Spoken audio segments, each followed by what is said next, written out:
హల్లెలూయా హల్లెలూయా హల్లెలూయా. అయితే రోష్ హషానా గురించి చాలా విషయాలు మీతో పంచుకోవాలని ఆశపడుతున్నాను అన్నమాట. నేను లేవీకాండము 23వ అధ్యాయము 24వ వచనం, 23వ అధ్యాయము 24వ వచనం.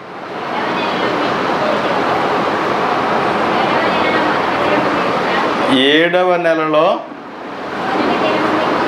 మొదటి దినము మీకు విశ్రాంతి దినము, అందులో జ్ఞాపకార్థ శృంగధ్వని వినినప్పుడు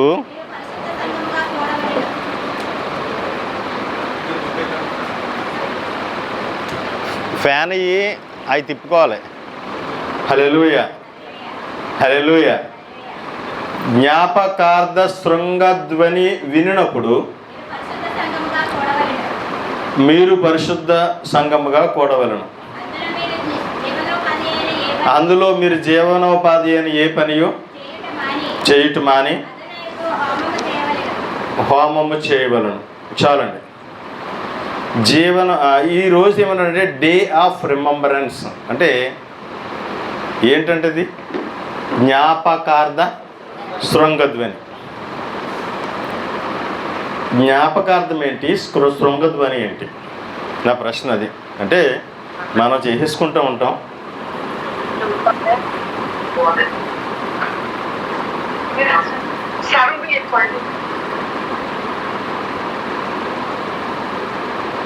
జూమ్లో ఎవరన్నా మాట్లాడుతుంటే ఇక్కడ మాట్లాడడానికి ఇబ్బంది కవుద్దమ్మా, మీరు గుర్తుంచుకోండి. జ్ఞాపకార్థ శృంగధ్వని దేనికి? జ్ఞాపకార్థ శృంగధ్వని చేయమన్నారు, చేసేస్తున్నాం. జ్ఞాపకార్థం ఏంటి, శృంగధ్వని ఏంటి? Okay okay, very good. Voice బాగా అర్థం అవ్వట్లేదంటే ఇది పట్టుకెళ్ళి అక్కడ పెట్టండి. ఒకసారి మళ్ళీ అప్పుడు కూడా ఒకసారి అడగండి అర్థమవుతుందా లేదన్నది. ఇప్పుడు అర్థమవుతుందా?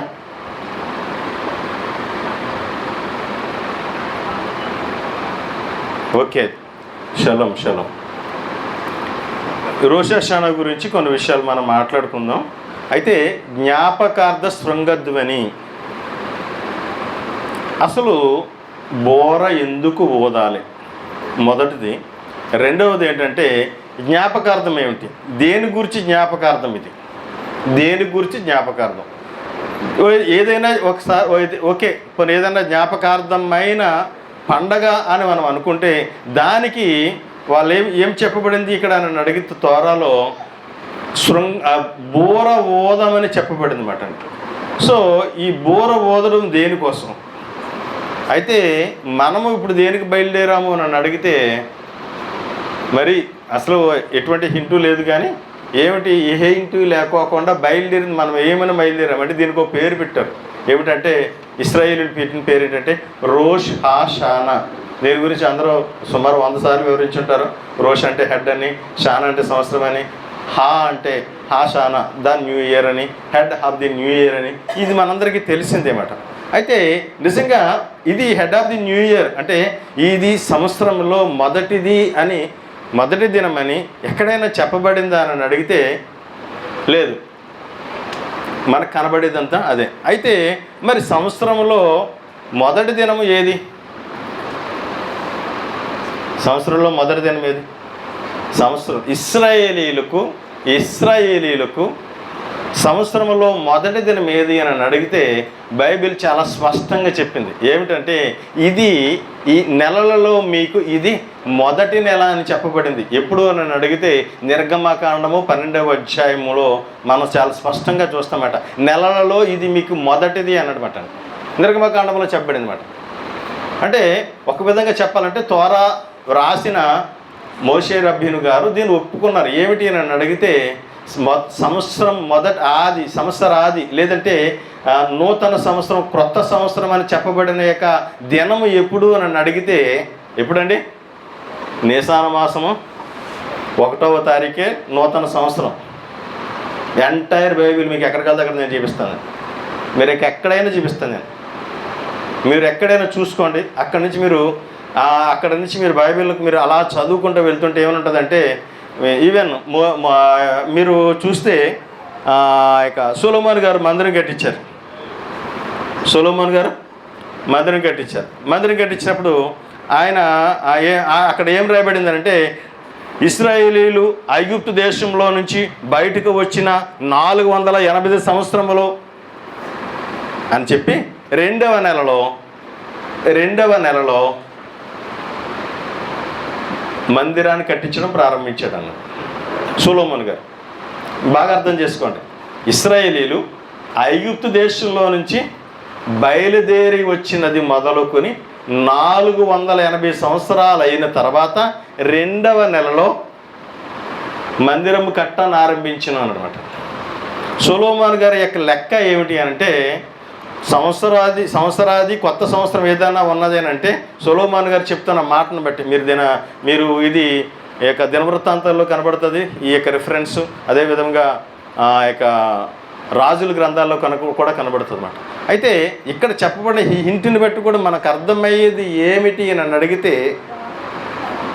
ఏమిటి అంటే వాళ్ళు నీసాను మాసం నుంచి వాళ్ళు లెక్కలు పెట్టుకోవడం ప్రారంభించారు. ఇప్పుడు నుంచి అంటే నీసాను మాసమే అబీబు నెల మొదటి నెల కింద లెక్క పెట్టుకుని వాళ్ళంతా లెక్కలు వేసుకున్నారు. మీకు ఇంకా క్లియర్గా అర్థం కావాలంటే దినవృత్తాంతాల గ్రంథాలు చదివితే ఏమని రాయబడి ఉంటుందంటే 5వ నెల, 6వ నెల, 7వ నెల అని రాస్తూ ఆ నెలల పేర్లు రాసినప్పుడు ఏం చేస్తారంటే, ఇప్పుడు మనం చదువుతున్న 7వ నెల తిస్రీ మాసం ఈ మొదటి నెల అని చెప్తున్న మనము ఈ నెల పేరు గురించి కూడా మాట్లాడినప్పుడు ఏమని చెప్పారంటే 7వ నెల అయినా తిస్రీ నెల అన్నారు, మొదటి నెల అనలేదు. ఇంకా లేవీకాండం 23వ అధ్యాయంలోకి వచ్చి మనం చదువుతూ ఉంటే మొదటి నెల 15వ దినమున పస్కా పండుగ జరిగినంటాడు. అంటే మొదటి నెల ఏది? నీసాన్ అబీబు మాసమే. 7వ నెలలో మొదటి దినము మీకు శృంగధ్వని దినము అన్నాడండి. అంటే అది కొత్త సంవత్సరం కాదనే యూదులకు. పరమతండ్రి స్తోత్రం. హల్లెలూయా. యూదులకు స్పెసిఫిక్ క్యాలెండర్లో వాళ్ళకి ఏదైనా క్యాలెండర్ ఉంటే నీసాను క్యాలెండర్ అన్నమాట. అబీబు నెల క్యాలెండరే వాళ్ళ క్యాలెండర్ అండి. వాళ్ళ క్యాలెండర్ ప్రకారంగా అబీబు నెల నుంచి 1వ తారీఖు నుంచే లెక్క పెట్టుకుంటూ వెళ్తారన్నమాట. అందుకనే బైబిల్ అంతా వ్రాయబడిన విధానం ఏది, ఫార్మెట్ ఏంటంటే ఈ ఫార్మెట్ అబీబు నెల 1వ నెల, ఈ యొక్క తిస్రీ నెల 7వ నెల అని రాసుకున్నారు తప్ప 7వ నెల అయినా ఈ నెల 1వ నెల కింద రాసుకోలేదు వాళ్ళు. అంతే ఇశ్రాయేలీయులు నమ్మినది ఏంటి అంటే అష్షేము గారు చెప్పిన మాటకు విధేయులై వాళ్ళు ఏం చేశారంటే అబీబు నెలే 1వ నెల అనుకుని 1వ తారీఖు నూతన సంవత్సరాన్ని జరిపించుకుంటూ వచ్చారన్నమాట. ఇది ఫ్యాక్ట్ అన్నమాట. పరమతండ్రి స్తోత్రం. హల్లెలూయా. అయితే ఇప్పుడు మనము ఇది రోష్ హషానాను జరుపుకుంటున్న ఇది మరి ఎలాగో క్రొత్త సంవత్సరము అని అడిగితే, ఈ రోష్ హషానా అనేది ఇది ఏమిటి అని అడిగితే అదేమో యూదుల క్యాలెండర్. ఏది? అబీబు నెల 1వ నెల అని లెక్క పెట్టుకునేది, ఇయర్ మాసం 2వ నెలని, 3వది ఏంటది? 3వ నెల ఏంటి? జీఫా కాదు, సివాను 3, 4 తమ్మూసు, 5 అవ్వు, 6 ఎల్లులు, 7 తిస్రీ. ఈ లెక్క పెట్టేది ఇదేమిటంటే యూదుల క్యాలెండర్ అన్నమాట అండి. ఇది అదోనై వారు ఇశ్రాయేలుకి ఇచ్చిన క్యాలెండర్ విధానం అన్నమాట. మరి 7వ నెల అయిన ఈ తిస్రీ మాసము 1వ నెలగా లెక్క పెట్టుకోమని ఇది ఎవరు తయారు చేశారు అని అంటే ఈ క్యాలెండర్ ఏమని పిలుస్తారంటే యూనివర్సల్ క్యాలెండర్ అని పిలుస్తారన్నమాట. ఏం క్యాలెండర్ అండి ఇది? యూనివర్సల్ క్యాలెండర్ అంటే ప్రపంచం అంతటికీ ఇదే క్యాలెండర్ అన్నమాట అండి. ప్రపంచం అంతటికీ కూడా. ఎందుకు నన్ను అడిగితే ఆదాము పుట్టాడు ఎప్పుడు? ఈ యొక్క తిస్రీ మాసం 1వ తారీఖున ఆదాము పుట్టాడు. అంతేకాదు మీరు బైబిల్లోకి వెళ్ళిననుకోండి, దర్యావేషు ఏలన ఆరంభించినప్పుడు అని రాస్తాడండి. దర్యావేషు కోరేషు ఏలన ఆరంభించిన అంటాడు. ఈ కోరేషు ఎవడు? అన్యుడు. దర్యావేషు ఎవరు? అన్యుడు. పర్షియా ఉన్న రాజులు ఎవరు? వీళ్ళు అన్యులు. వీళ్ళందరూ ఏళ్ళను ఆరంభించినప్పుడు, అంటే వాళ్ళు ఎప్పుడు రాజులుగా ఏళ్ళను ఆరంభించారు అని రాసినప్పుడు వాళ్ళ వాడిన క్యాలెండర్ ఏది అని అడిగితే ఈ తిస్రీ క్యాలెండర్ అన్నమాట అండి. మీరు రెండు అర్థం చేసుకోవాలన్నమాట. ఇశ్రాయేలీలు మాత్రం కోడ్ చేయాలనుకున్నప్పుడు అబీబు నెల నుంచే కోడ్ చేస్తారు, ఈ 7వ నెలని. కానీ అన్యులు మరి విశ్వానికి న్యూ ఇయర్గా దీనిని ఒప్పుకుంటారు. ఎందుకు ఒప్పుకుంటారు అని అడిగితే ఆదాము అప్పుడే పుట్టాడని తెలుసు, అది జుడాయిజం కూడా ఒప్పుకుంటుంది. అదే విధముగా అన్యులు కూడా, అంటే ఇశ్రాయేల్ దేశానికి అన్యులుగా ఉన్న యొక్క రాజ్యాలు కూడా ఈ యొక్క తిస్రీ మాసాన్ని మొదటి నెలగా చేసుకుంటారన్నమాట ఆ ప్రాంతాల్లో. కాబట్టి ఒక విధంగా చెప్పాలి అని అడిగితే ఇది ఆ విధంగా విశ్వ క్యాలెండర్ అని కూడా చెప్పొచ్చు అన్నమాట. మూడవ పాయింట్ ఏమిటి అని అడిగితే మీ అందరికీ తెలిసిందే. ఏమిటి అంటే ఎందుకు 7వ నెలను మొదటి నెలగా లెక్క పెడతారు అని అడిగితే రాత్రి రూబెన్ అబ్రహాం గారు చెప్పారు. Shmita calendar, shmita cyclic period, అంటే సబ్బాటికల్ ఇయర్, అంటే 7 సంవత్సరాలకు ఒకసారి వచ్చే సబ్బాతు ఇయర్ని దేన్ని బట్టి లెక్క పెడతారు అని అడిగితే తిస్రీ మాసాన్ని బట్టే లెక్క పెడతారు. అదే రెండవది ఏంటి? సునాద సంవత్సరం, యోవెల్. ఈ సునాద సంవత్సరాలు కూడా ఎప్పుడు దేనిని బట్టి ప్రకటిస్తారు అని అడిగితే తిస్రీ మాసాన్ని బట్టి లెక్క పెడతారన్నమాట. ఇంకా చూస్తే దీనికి సంబంధించిన ఇంకా చాలా ఉన్నాయన్నమాట.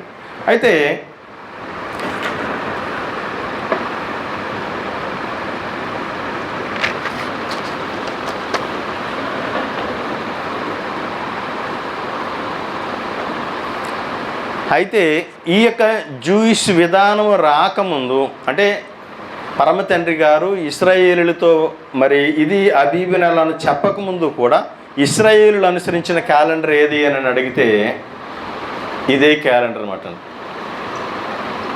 అంటే మోషే గారి కాలం వచ్చే వరకు కూడా ముందు పితరులు అనుసరించిన క్యాలెండర్ ఏది అని అడిగితే తిస్రీ మాసమే మొదటి నెలగా వాళ్ళు పాటించారన్నమాట. విచిత్రం ఏమిటంటే ఈ దినాన్న అబ్రహాం గారు పుట్టింది ఇదే దినాన్ని పుట్టారటండి, ఇదే దినాన్ని చనిపోయారన్నమాట. అదే విధముగా యాకోబు గారు కూడా ఇదే దినాన్ని పుట్టారు, ఇదే దినాన్ని చనిపోయారన్నమాట. ఇంకా చెప్పాలంటే ఇక షారా గారు, రాహేల్ గారు, హన్నా గారు, వీళ్ళు ముగ్గురు కూడా మరి ఎవరు అని అడిగితే గుడ్రాలు అని రాయబడి ఉన్నదన్నమాట. షారా, రాకేల్, హన్నా, వీళ్ళ ముగ్గురు కూడా గర్భం ధరించి కన్నది ఎప్పుడు అని అడిగితే ఈ యొక్క రోష్ హషానా రోజునే.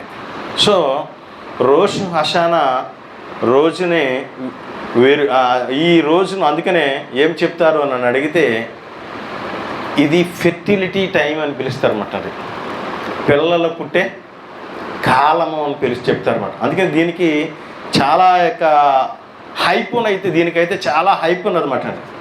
పరమ తండ్రికి స్తోత్రం. హల్లెలూయా, హల్లెలూయా. యోసేపు గారు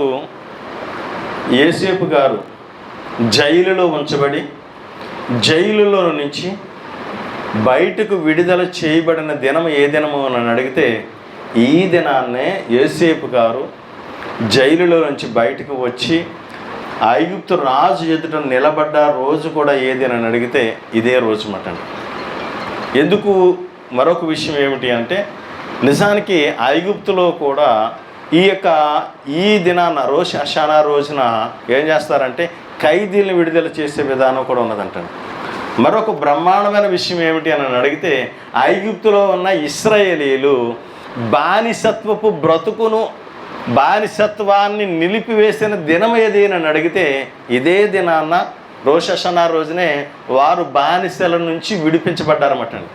బానిస బ్రతకడం ఆపేసింది ఎప్పుడని అడిగితే రోష్ హషానా రోజుని.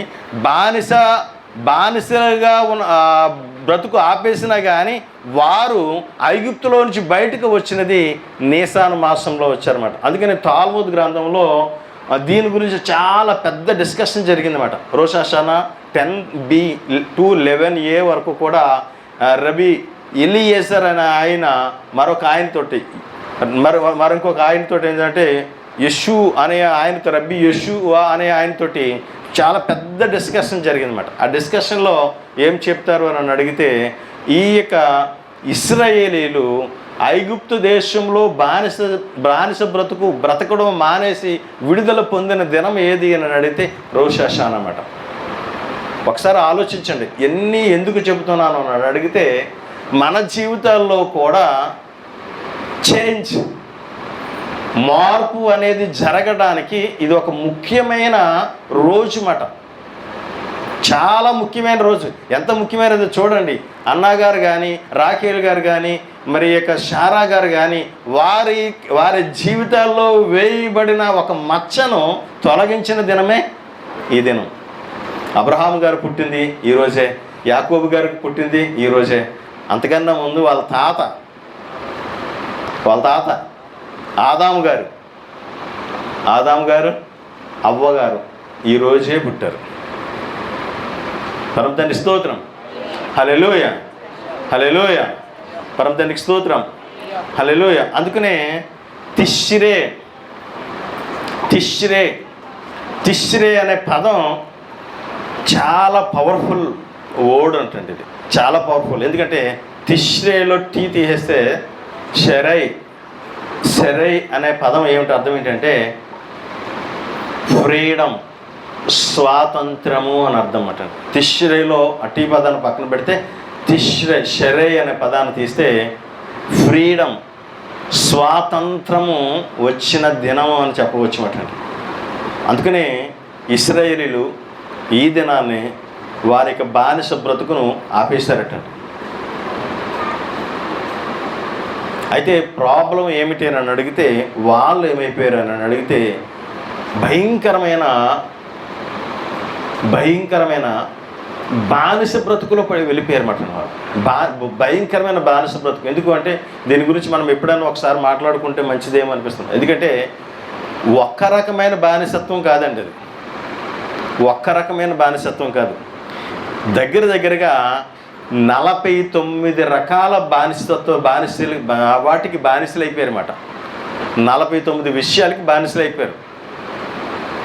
ఒకటి కాదు, ఏదో బానిసలు అంటే వాళ్ళని ఇటుకలు చేసేదానికే బానిసలు అయ్యారని అనుకుంటున్నామేమో, కానీ కాదు. 49 అంటే ఒకటి తక్కువ 50. ఆ 50వ ఏంటంటే మరణం.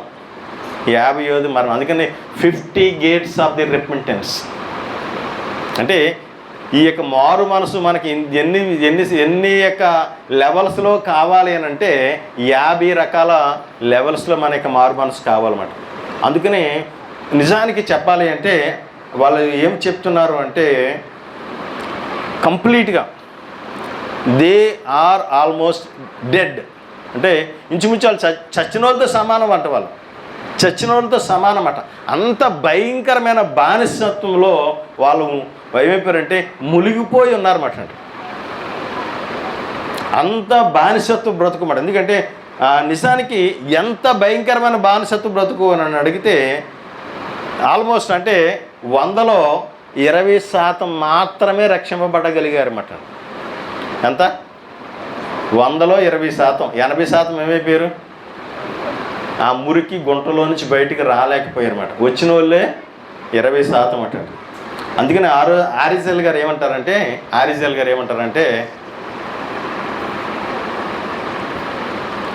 Final generation is the reincarnation of Egypt generation అన్నారన్నమాట.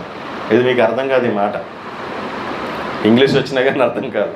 ఎందుకంటే ఈ మాటే దానిలో ఎన్నో రకాల లోతులతో నింపబడిపోయింది.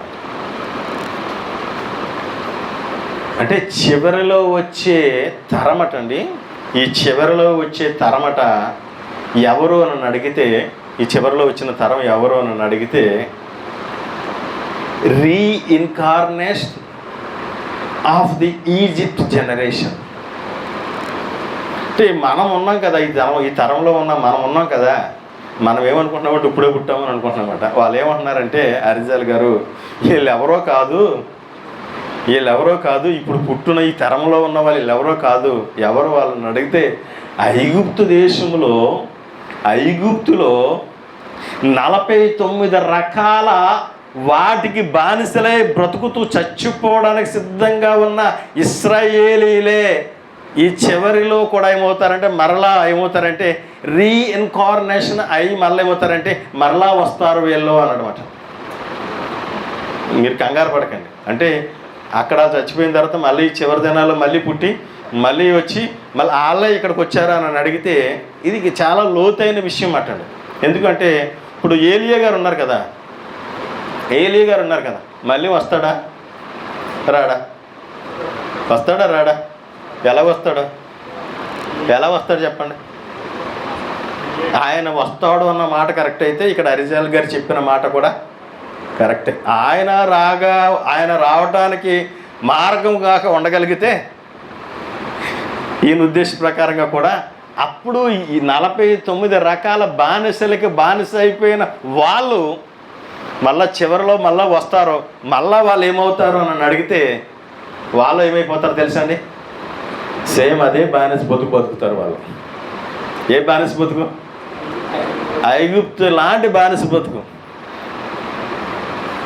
అన్నారన్నమాట అండి. పరమ తండ్రికి స్తోత్రం, హల్లెలూయా. ఎందుకంటే మోషే గారు కూడా రీఇన్కార్నేషన్ అయ్యి మళ్ళీ ఏమవుతారంటే చివరిలో వీళ్ళందరి ప్రపంచంలో ఉన్న వాళ్ళందరికీ మెస్సేగా మళ్ళీ వస్తాడు అని అన్నారన్నమాట.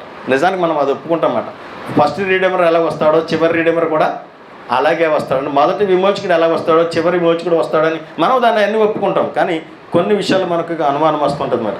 సో అందుకనే వాళ్ళు ఎలాగూ 49 రకాల వాటికి బానిసలు బతుకులే చీకటిలో మగ్గిపోతున్నారో ఈ చివరి జనరేషన్ అయిన మనము కూడా ఏమైపోయామంటే 49 రకాల వాటికి బానిసలైపోయాము. పరమ తండ్రి స్తోత్రం, హల్లెలూయా. వాటి ఆ యొక్క బానిస బ్రతుకులో బతుకుతేనే గొప్ప మాటలు మాట్లాడేస్తుంటాం మనం తప్ప మనమేమీ వాటి నుంచి విడిపించబడలేదు. పరమ తండ్రి స్తోత్రం, హల్లెలూయా. వాళ్ళు ఎలాగూ మరి 80% ఆగిపోయి 20% మాత్రమే వాళ్ళు ఎలాగ వచ్చారో చివరి దినాల్లో కూడా ఏమవుతుంది అంటే అదే జరుగుతుంది అన్నమాట. ఉదాహరణకి చెప్తామట, మన తరానికి ముందు ఆడవాళ్ళు, మన తరానికి ముందంటే ఇప్పుడు ఒక 30-40 సంవత్సరాల క్రితం ముందు ఆడవాళ్ళు ఇంట్లో నుంచి బయటకు వస్తాం మనకు తెలిసేది కాదు. బయటకు వచ్చినా కానీ ఒక చక్కటి అందమైన ముసుగు వేసేసుకుని ఆ ముఖం ఎవరికి కనపడుకోకుండా బయటికి వెళ్ళింది వచ్చింది ఒక మనిషి ఆడ మనిషి వెళ్ళిందని తెలిస్తే తప్ప ఆ మనిషి ఏ మనిషి అనేది కూడా తెలియని పరిస్థితిలో అలా వెళ్ళి వచ్చేవి అనమాట. ఇప్పుడు ఎవరైనా పరాయి మగాడు కానీ మరొక స్త్రీ ముఖం చూసే యొక్క విధానం ఉండేదా? మీ పిల్లలు మీకు తెలియకపోవచ్చు, పెద్దోళ్ళు తెలుసు. అయ్యో బయటికి రాకూడదు, బయటకు వచ్చినా కానీ ముఖం కనపడకూడదు, ముసుగేసుకుని వెళ్ళాలి అని చెప్తారు కదా. కానీ ఇప్పుడు కనబడడం ఏంటి, ఎలా కనబడాలో కూడా చెప్తారు బట్ దానికోసం బోడంత క్లాసులు ఉంటాయి. అయితే ఎందుకు ఇది జరుగుతుంది అని అడిగితే కారణం ఏమిటి అని అడిగితే ఐగుప్తు జనరేషన్ కూడా సేమ్ అదే ఐగుప్తులో ఉన్న జనరేషన్ కూడా అదే పాపంలో పడిపోయి బానిసత్వం బతుకులోకి వెళ్ళిపోయింది అన్నమాట. ఇంకా క్లియర్గా చెప్పాలంటే ఐగుప్తు జనరేషన్లో స్త్రీలు వెట్టి చాకరీ చేసేవారు. ఎవరితో సమానంగా తెలుసా? మగాడితో సమానంగా వాళ్ళు కూడా సమానమైన పని చేయవలసి వచ్చేదట. తాల్ముద్దులో చాలా స్పష్టంగా రాయబడి. ఈరోజు స్త్రీలు మగవాడు ఏమంటాడంటే నేను ఈ పని చేస్తాను, నువ్వు ఈ పని చేయి. ఆడది ఏమంటుందంటే నువ్వు ఆ పని చేయి, నేను ఈ పని చేస్తాను. సో అంటే వీళ్ళు కూడా బయటికి వెళ్ళిపోతే ఆవిడ ఆస్ట్రోనట్ అయితే ఇతను కూడా ఆస్ట్రోనటే, ఆయన డ్రైవర్ అయితే ఈయన డ్రైవర్, ఈవిడ కూడా డ్రైవరే, ఆవిడ ఇంజనీర్ అయితే ఈవిడ ఇంజనీరే, ఈయన ఇంజనీరే. అంటే ఇప్పుడు ఆయన డాక్టరే, ఈవిడ డాక్టరే, సమానమైన పని జరుగుతుంది అన్నమాట ఈ రోజుల్లో. అంటే స్త్రీ ఎక్కడ తగ్గించబడలేదు. ఎందుకు అంటే ఈ మగవాడితో సమానంగా పనిచేసిన యొక్క విధానము అప్పుడు జరిగింది, మళ్ళా ఇప్పుడు జరుగుతుంది అన్నమాట. ఎందుకు? అందుకనే ఆ తరానికి చివరి దినాల్లో రాబోయే తరానికి చాలా చాలా చాలా పోలికలు ఉన్నాయన్నమాట.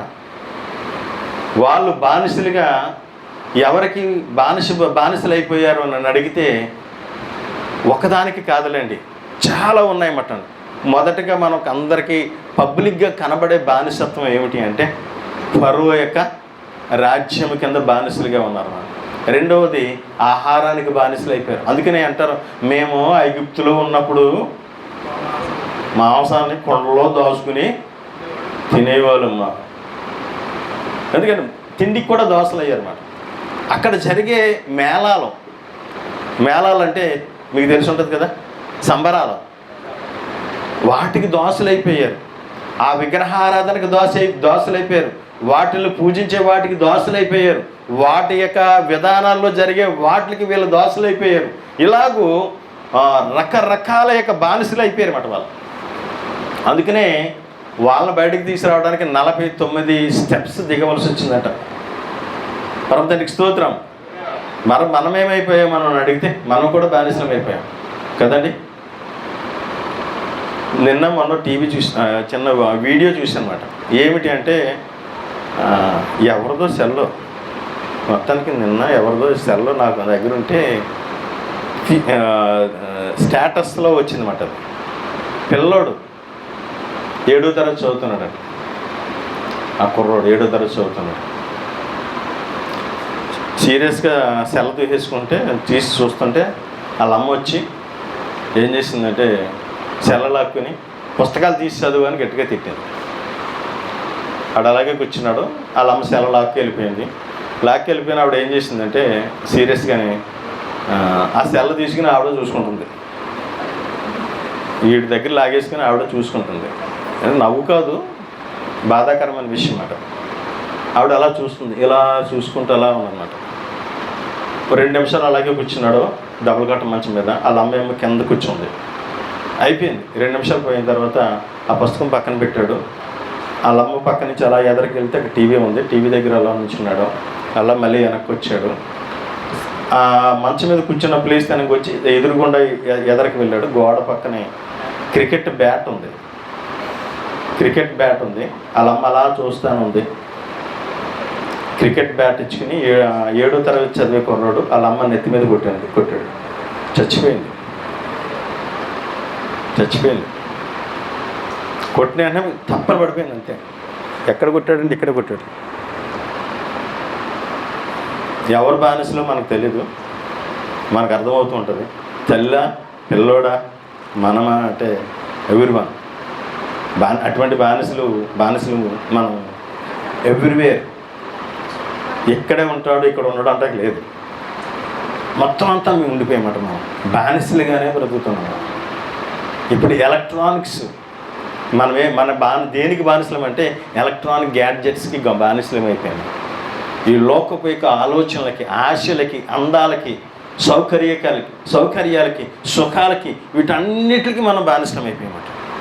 సో అందుకనే అన్నాడన్నమాట ఆర్జల్ గారు, గొప్ప భక్తుడండి ఆయన, ప్రపంచాన్ని ముందుగానే చూసిన భక్తుడండి ఆయన అన్న మాట ఏంటంటే the final generation is the reincarnation of Egypt generation.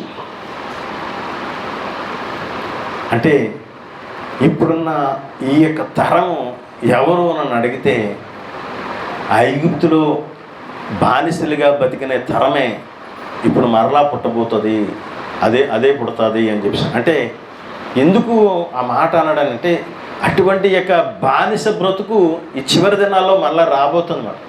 అదే స్పిరిట్ మరలా రాబోతుంది. ఏలియా గురించి మనం మాట్లాడినప్పుడు ఏమింటాము అంటే ఏలియా ఆత్మతో నింపబడిన వాడే అంటాడు లోకసువార్త 1వ అధ్యాయంలో. సేమ్ అదే స్పిరిట్తో బానిస బ్రతకడానికి మనం బయలుదేరి వెళ్తాం అన్నమాట. సో కానీ ఏమవ్వాలి అని అడిగితే అప్పుడు మరి 15 మిలియన్స్ అన్నమాట, 15 మిలియన్స్ పీపుల్ మరి అక్కడ నుంచి బయటకు వచ్చినట్టుగా మనం చూస్తాం. వాళ్ళు బయటకు వచ్చినప్పుడు వాళ్ళు వచ్చిన విధానం కూడా చాలా గొప్ప అద్భుతమైనది అన్నమాట. అందుకనే వాళ్ళని ఏమని పిలుస్తారంటే సోల్స్ అని పిలుస్తారండి. అంటే ఆత్మలు, అందులో నుంచి బయటకు వచ్చిన సోల్స్ అంటే ఆత్మలు ఏమైతే ఉన్నాయో అవి అక్కడ నుంచి బయటకు వచ్చిన తర్వాత సీనాయి కొండ దగ్గర అవి నిలబడినట్టుగా మనం చూస్తామట. పరమతండ్రికి స్తోత్రం. హల్లెలూయా, హల్లెలూయా, హల్లెలూయా, హల్లెలూయా. ఒక విషయం ఏమిటి అని అడిగితే, ఒక కోణం, చిన్న కోణం ఉంది, అది చాలా అద్భుతంగా ఉంటుందన్నమాట. ఏమిటి అని అడిగితే, ఆదికాండం 15వ అధ్యాయంలో అబ్రహాము గారితో మాట్లాడుతున్నప్పుడు అక్కడ ఏం చెప్పబడింది అని అడిగితే, ఈ ప్రజలు ఎవరు అంటే నీ సంతానము, నీ సంతానం ఏమవుతుంది అని అంటే తమది కాని దేశమందు ఏమవుతారు, వాళ్ళు బానిసలుగా ఉంటారని రాయబడింది. ఎంత ఒకసారి చదవండి మాట, 15వ అధ్యాయంలో చూడండి ఒకసారి.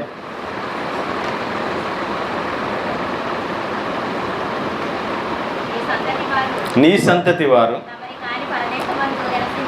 తమది కాని పరదేశమందు నివసించి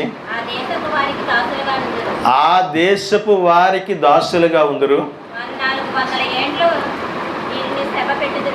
వారు వీరిని 400 ఏండ్లు శ్రమ పెట్టుదురు. చాలండి.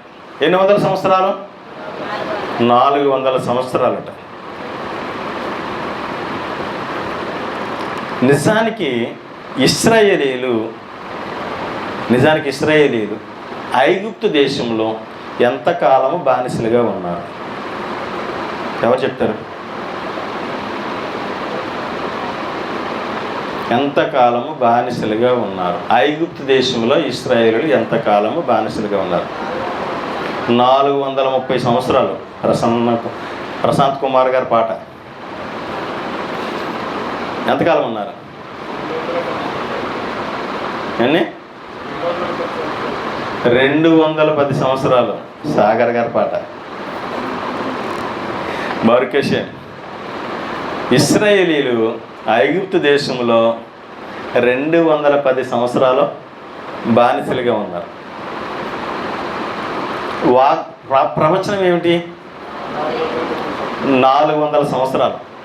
400 సంవత్సరాలు. 400 సంవత్సరాల్లో 210 సంవత్సరాలు తీసేస్తే 190 సంవత్సరాలు. అంటే వాళ్ళు ఉన్నది 210 సంవత్సరాలే, కానీ ప్రవచనం అయితే 400 అయితే దాంట్లోంచి వీళ్ళు ఉన్నది 210 సంవత్సరాలే. ఎందుకు అని అడిగితే, ఇప్పుడు డ్యూటీకి వెళ్తామండి, ఓటీ చేస్తాం. ఎన్ని సంవత్సరాలు, ఎన్ని గంటలు చేస్తారు ఓటీ అండి? డ్యూటీలో సగం చేస్తారు. Very good. అది డ్యూటీ ఎంత చేస్తే 3 రోజులు అవుతాయి, అంతేనా? 8 గంటలు చేస్తాము. ఇంకో 8 గంటలు చేస్తే ఎన్ని రోజుల కింద లెక్కేస్తారు? దాన్ని 3 రోజుల కింద లెక్కేస్తారు అన్నమాట. అంటే 210 సంవత్సరాలు చేసిన వాళ్ళు ఇలా ఓటీ చేశారండి. ఏం చేశారు? ఓవర్ టైం చేశారు. ఓవర్ టైం చేయడం వల్ల ఏమైందంటే 400 సంవత్సరాలకి 210 సంవత్సరాలు లెక్కే చెప్పేసి సరిపెట్టేసింది అన్నమాట. రియల్గా జరిగింది ఇది. దీనికి సూత్రాలు ఇవి లేకపోతే ఏమవుతుందంటే రకరకాల ప్రసంగాలు వస్తాయన్నమాట. ఒరిజినల్గా జరిగింది ఏమిటి అని అడిగితే 80 సంవత్సరాలు, 80 ఇయర్స్ వాళ్ళు ఏమయ్యారంటే బాగా హార్డ్ వర్క్ చేసి 86 సంవత్సరాలు బాగా హార్డ్ వర్క్ చేశారట. అంటే చాలా నలిపేశారు వాళ్ళని. నిజమైన కఠినమైన బానిసత్వము బ్రతికిన బ్రతుకు ఎంత అని అడిగితే 86 సంవత్సరాలే. వాళ్ళు 210 సంవత్సరాలు వాళ్ళు అక్కడ ఉంటే 210 సంవత్సరాల తర్వాత 10వ సంవత్సరం తర్వాత వాళ్ళకి విమోచన వచ్చి బయటకు వచ్చేసారు. ఒప్పుకుంటున్నారా లేదా? అయితే చివరి జనరేషన్ కూడా హార్డ్ వర్క్ చేసినప్పుడు 400 సంవత్సరాలకు విడుదల కావలసిన ఈ తరము కూడా 210 సంవత్సరాల్లోనే వాళ్ళు రిలీజ్ అయ్యి బయటకు వచ్చేస్తారు. అప్పుడు వీళ్ళకి ఎప్పుడు విడుదల వస్తుంది అని అడిగితే వాళ్ళకి 190 సంవత్సరాలు కలిసి వచ్చింది. కాబట్టి ఇప్పుడు మనకి 190 సంవత్సరాలు వేసుకుంటే 6000 సంవత్సరాల్లో నుంచి 190 సంవత్సరాలు తీసేయాలి షబ్బాత్ రావాలి అని అంటే ఆయన యొక్క మనకి విడుదల అంటే మెస్సియా యొక్క విడుదల ఎప్పుడు వస్తుంది అని అడిగితే 6000 సంవత్సరాలు కాదండి, 190 సంవత్సరాలకు ముందే రావాలి. అరిజాల్ గారు చెప్పినట్టు ప్రకారంగా అయితే ఒకవేళ ఆ 190 సంవత్సరాలకు ముందే రావాల్సి వస్తే 190 సంవత్సరాలు, 6000లో నుంచి 190 సంవత్సరాలు తీసేస్తే 5810వ సంవత్సరమున ఇశ్రాయేలుకి మరలా విమోచన రావచ్చు మాట. పరమ తండ్రికి స్తోత్రం. ఇప్పుడు ఎంత? 5785. ఇదో 15ని, అదో 10ని, 25 సంవత్సరాల్లో ఏం రావాలి? ఈ లెక్కల ప్రకారంగా మనం వేసుకుంటే వాళ్ళకి విమోచన రావాల్సిన అవసరం ఉన్నదన్నమాట. పరమ తండ్రికి స్తోత్రం. హల్లెలూయా, హల్లెలూయా. ఈ లెక్కల బట్టి అంతే తప్ప వేరేగా అనుకోకండి.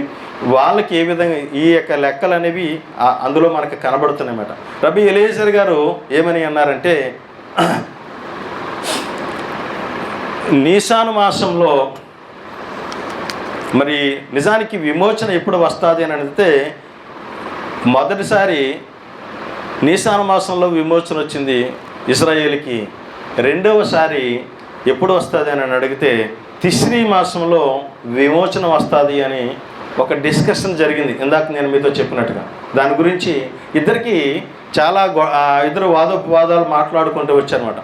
రబ్బీ యెషూవా అని ఆయన ఏమన్నాడంటే, కాదు, నిసాన్ మాసంలో పరమ తండ్రి సృష్టిని సృజించాడు కాబట్టి ఏమవుతుందంటే మెస్సీయా వారు ఏమవుతారంటే, ఈసారి ఏమవుతారంటే దానికి నీసాన్ మాసం ప్రకారంగానే వస్తారు అని చెప్తాను మాట్లాడతారు. వీళ్ళిద్దరికీ జరిగిన వరకు ఉండి అయితే రబ్బీ యెషూవా గారికి రబ్బీ ఎలీయెజర్ గారు ఒక విషయం చెప్తారన్నమాట. ఏమిటి అంటే, నిజానికి సృష్టి ఎప్పుడు జరిగింది అనే దాని గురించి మాట్లాడుకున్నప్పుడు యెషూవా అనే ఆయన ఏమంటాడంటే నీసాన మాసంలోనే సృష్టి జరిగింది. ఎందుకంటే నీసాన మాసము కాలాలకు ప్రారంభం. మీకు తెలుసో తెలీదు, అవునా కదా? మార్చి నెల కదా, మార్చి నెలలోనే ఏమవుతాయి, పొలాలు మార్చుకుంటారన్నమాట. అప్పుడే పొలాలు ఎవరికైనా ఇవ్వాలన్నా, ఎవరికైనా తీసేసుకోవాలన్నా, ఈ సంవత్సరంతో నువ్వు ఆపి ఈ సంవత్సరంకి నేను ఎవరికో ఇచ్చుకుంటానని ఆ మార్చి నెల నుంచి చేస్తారన్నమాట. అందుకనే రబ్బీ యెషూ అని ఏమన్నాడంటే ఆయన, అయితే ఇది నీసాన మాసంలోనే ప్రారంభమైంది, ఎందుకంటే అప్పుడే తొలకరి వాన వస్తుంది, అప్పుడే ఇవన్నీ పంటలన్నీ పండుతాయి కదా, కాబట్టి ఇదే కరెక్ట్ అని అనమాట. ఎలీయెజర్ గారు ఏమన్నారు అని అడిగితే, కాదు, తిస్రీ మాసమే కరెక్టు, మొదటి దినము. సృష్టి సృజించబడినది ఎప్పుడు అని అడిగితే తిస్రీ నెలలోనే అనేది అనమాట. నువ్వు ఎలా చెప్పగలుగుతావు చెప్పు, నేను ఆల్రెడీ ఒక ఉదాహరణ చెప్పాను కదా అన్నప్పుడు ఈ యొక్క ఎలీయెజర్ గారు చెప్తున్నారన్నమాట. ఏమని చెప్పాడంటే, 3వ దినమున ఆయన ఏం చేశాడు, ఆయన చెట్లు సృజించాడు అన్నమాట 3వ దినాన్ని. సో 3వ దినాన్ని చెట్లు సృజించబడ్డాయి.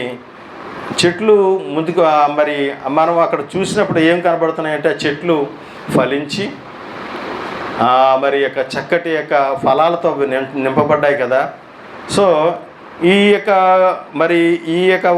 ఇవన్నీ కూడా పంటలతో నింపబడ్డాయి అని అంటే కారణం ఏమిటి అని అడిగితే, 3వ దినము ఏమిటి అని అడిగితే, మరి ఇక 3వ దినాన్ని ఆయన సృజించినప్పుడు చెట్లన్నీ ఉన్నాయంటే, మరి ఆదాము గారు వచ్చినప్పటికి అవి ఏమున్నాయంటే చెట్లన్నీ ఫలాలు పండిస్తూ ఉన్నాయంటే అర్థం ఏంటంటే, చెట్లు ఫలాలు ఫలించి అన్నీ మొత్తం అంతా ఉండేది ఎప్పుడు అని అడిగితే కంప్లీట్ రైన్ బాగా వచ్చిన తర్వాత అన్ని ఫలాలు ఫలిస్తాయి అన్నమాట. ఇవన్నీ కనబడుతున్నాయంటే కంపల్సరీ తిస్రీ మాసంలోనే ఆయన మొత్తం సృష్టి అంతా ప్రారంభించాడు అని అనిపిస్తుంది అని అతను చెప్పాడు అన్నమాట. ఇంకో విషయం కూడా చెప్పాడు. ఏమని అన్నాడంటే,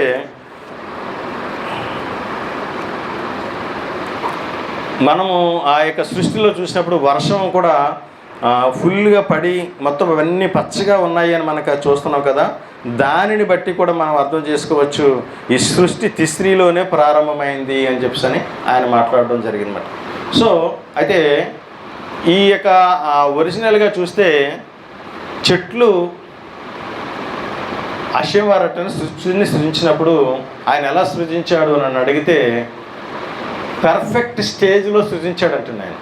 అంటే చెట్లు వేసాడు, చెట్లు పైకి వచ్చినాయి, నీళ్ళు వేసాడు, ఆ తర్వాత నీళ్ళు వచ్చిన తర్వాత ఆ యొక్క పువ్వులు వచ్చినాయి, ఆ దాంట్లోంచి కాయలు వచ్చినాయి, ఆ తర్వాత పళ్ళు వచ్చినాయి. ఇది కాదు ఆయన ఎలా సృజించాడు అని అడిగితే, ఆయన సృజించినప్పుడు వెంటనే అవి ఎలాగున్నాయని అడిగితే ఫలాలతో ఉన్నాయటండి. పరమ తండ్రి స్తోత్రం, హల్లెలూయా. మరొక విషయం ఏమిటి అని అడిగితే ఆదాముని అవ్వని చేశారు కదండి. ఆ చేసిన దినాన వాళ్ళు ఎలా ఉన్నారో చెప్పమంటారా? మొదటి దినాన వినపట్లేదు బ్రదర్. వెలుగు వస్త్రాలతో ఉన్నారు. మొదటి దినాన్నే వాళ్ళ 20 సంవత్సరాల వయసులో ఉన్నారు వాళ్ళు. మీకు అర్థమైందా? అంటే పుట్టి చిన్నపిల్లలు అయిన తర్వాత మళ్ళీ పెరిగిన తర్వాత మళ్ళీ వాళ్ళకి పాలు ఇచ్చి మళ్ళీ వాళ్ళకి మళ్ళీ అవన్నీ అదేమీ కాదు. అంటే వాళ్ళు కంప్లీట్గా 20 years ఏజ్లో వాళ్ళు ఎలా ఒక యవనస్తులు ఎలా ఉండగలుగుతారో వాళ్ళకి అన్నీ ఎలాగైతే అన్నీ ఇక ఈ పెద్ద మైండ్ లెవెల్స్ అన్నీ ఏ విధంగా అయితే పెరుగుతాయి అవన్నీ పెంచబడి అవన్నీ ఫుల్గా సెటప్ చేసి వాళ్ళని ఉనికిలోనికి తీసుకొచ్చేటటువంటి ఆయన. అదేవిధంగా చెట్లు కూడా మీకు అర్థమవడం కోసం నేను మాట్లాడిన మాట అది. చెట్లు కూడా ఎలా ఉన్నాయనంటే ఆయన సృజించినప్పుడు మళ్ళీ నీళ్ళోసి పైకి పెంచి తోటేసి తర్వాత చుట్టూ నారు ఏమీ కాదు, సేమ్ అంతా ఫలాలతో నింపబడ్డాయి అని మాట్లాడుతున్నారు అన్నమాట. పరమతండ్రి స్తోత్రం. హల్లెలూయా హల్లెలూయా. ఒకసారి ద్వితీయోపదేశకాండం 30:11-12 వచనాలు చూడండి, ఒకసారి చదవండి.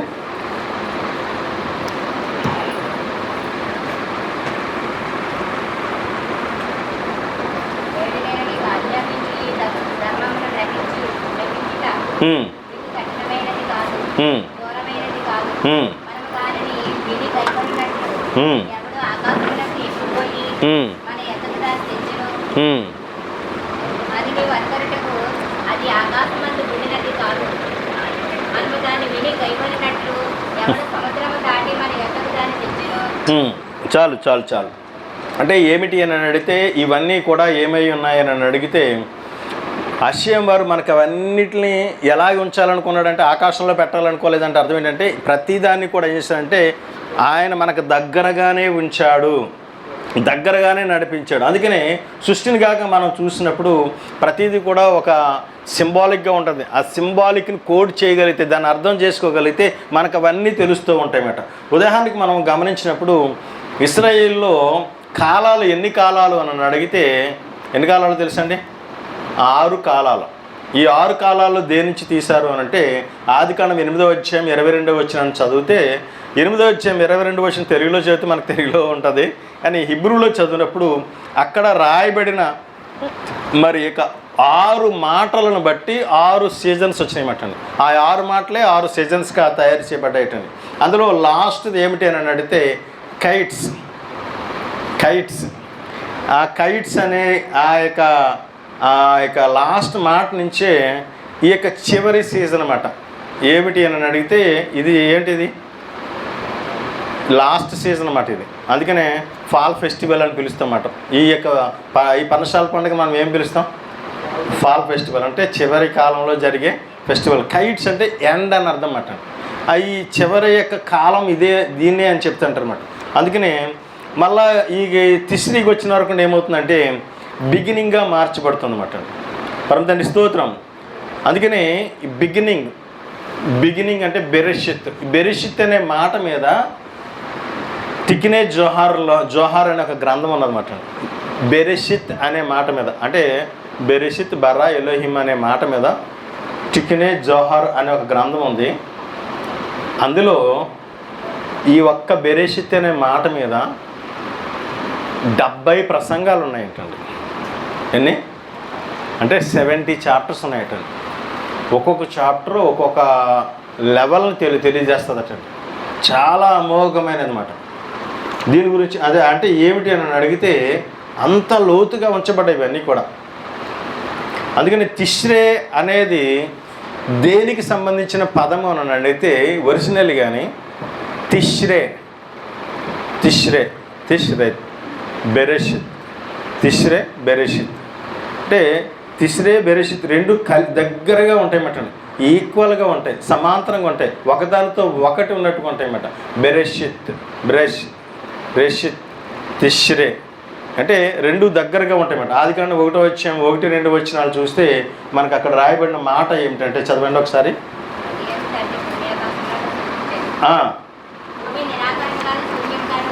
భూమి నిరాకారముగాను శూన్యముగాను ఉండెను, చీకటి మొదట్లో ఉన్నది ఏమిటి అని నన్ను అడిగితే చీకటి, అదే చీకటి జలము, అగాధం అంటే లోతైన జలము, చీకటి జలము రెండు కలిసి ఉన్నాయటండి. అందుకని ఈ రెండు కలిసి ఉన్నదే తిష్రీం అటండి. ఈ రెండు కలిసి ఉన్నదే అంటే డార్క్నెస్, కోషక్ అండ్ మాయం, ఈ రెండు కలిపితే ఏమొస్తుంది అని అడిగితే తిష్రీ వస్తుంది అని చెప్తానమాట. ఎందుకు నన్ను అడిగితే ఆ యొక్క మనము గమనించినప్పుడు, మొదట్లో మనం గమనించినప్పుడు కొషెక్ ఈ కొషెక్ కూడా అందులో ఈ కొషెక్లో ఫస్ట్ హే అని అక్షరం వస్తుంది అనమాట. ఆ హే దేనికి సాదృశ్యం అంటే హైడ్రోజన్కి సాదృశ్యం అంటే హే అని అక్షరం వస్తుంది. ఈ హే దేనికి సాదృశ్యం అంటే హైడ్రోజన్.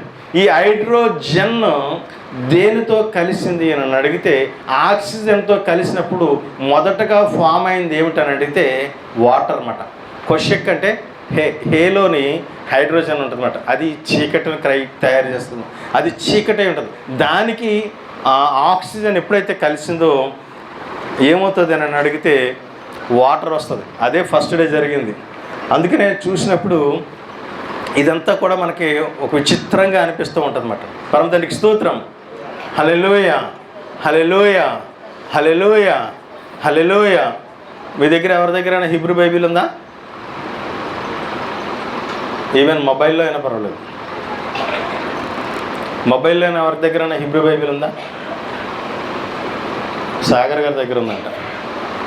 యెహెజ్కేలు రాసిన గ్రంథము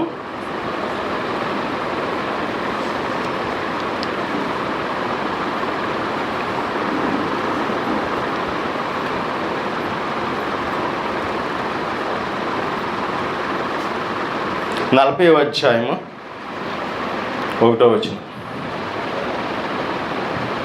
ఆయన చదువుతాడు.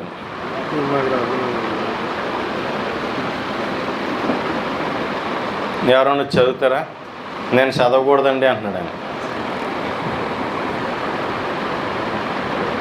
యెహెజ్కేలు రాసిన గ్రంథము 40వ అధ్యాయము 1వ వచనం.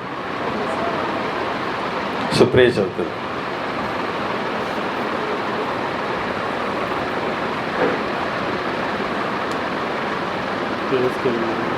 యెహెజ్కేలు 40వ అధ్యాయము 1వ వచనం. సఫర్యాలో కూడా వస్తుంది కావాలతో.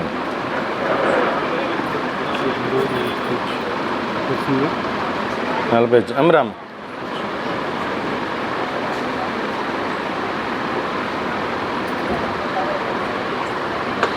చదువు.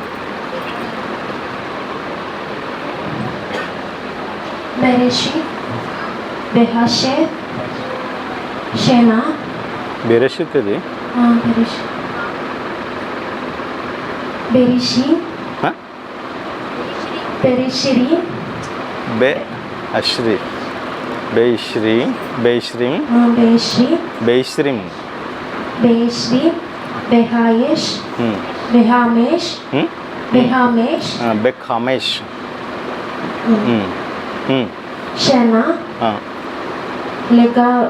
లెగాలు షేను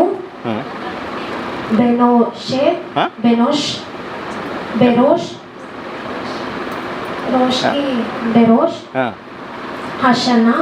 ఏంటది? హషనా. మళ్ళీ చదవమ్మది. బెరోష్ హషానా. బెరోష్ హషానా అయిపోయిందమ్మా. పరమదాని స్తోత్రం. బైబిల్లో రోష్ హషానా లేదన్నారు కదా, కరెక్ట్గా చూసుకోండి. బే ఇష్రీం వే ఖమోష్ ఖమేష్ షానా లే గల్తోను బే రోష్ హాషానా. ఏంటండి ఏమని రేపడంటే in the 520th year of our golus, అంటే మేము అక్కడ ఉన్నప్పుడు in the Rosh Hashanah, in the Rosh Hashanah అంటే యోవెల్ అని రాయబడింది అక్కడ. In the 10th day of the month the 14th year after the fall of the Yerushalem in the self same day, the Yad Hashem was upon me and brought me there. Rosh Hashanah బైబిల్లో ఉందా లేదా అని అడిగితే ఉంది.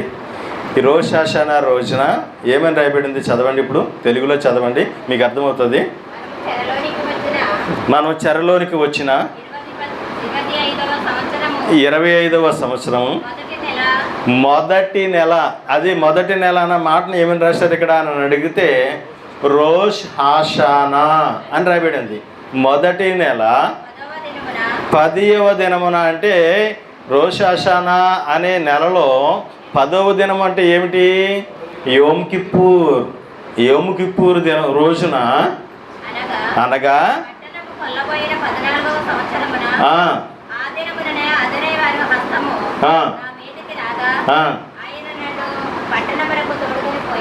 పరమ తండ్రికి స్తోత్రం.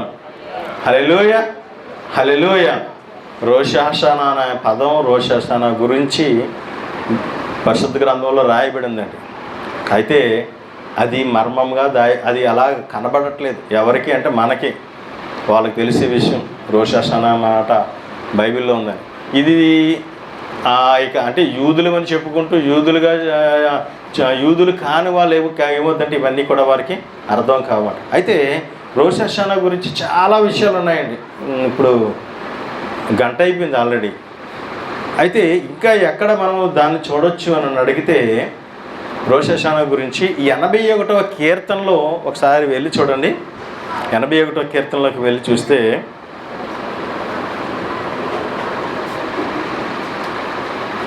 చదవండి. 81వ అధ్యాయము 3వ వచనం. అమావాస్య నాడు కొమ్ము ఊదుడి,